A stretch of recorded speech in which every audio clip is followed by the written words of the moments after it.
বুঝতেছো কারাতে যেটা আমরা বলি কিবাদাতি, রাইট? কিবাদাতিকে আমরা নর্মালি তিনটা জিনিস শিখি। Number one, how to stand on your feet. তুমি কি করে তোমার পায়ে দাঁড়াবে, রাইট? 2 নম্বর হচ্ছে how to make your feet, যে আমি কি পাঞ্চ মারার জন্য আমার হাত আমি কি করে তৈরি করবো।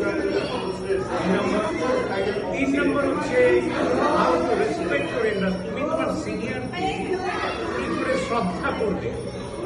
আমরা যেমন মুসলমান ধর্মের মধ্যে চাই চাচা বা খালাকে যেটা কি করি আসসালামু আলাইকুম বলি না, এইখানে কারাতের মধ্যে আমরা আগে প্রথমে সালাম দিব, যাওয়ার পর আমরা ভো করবো।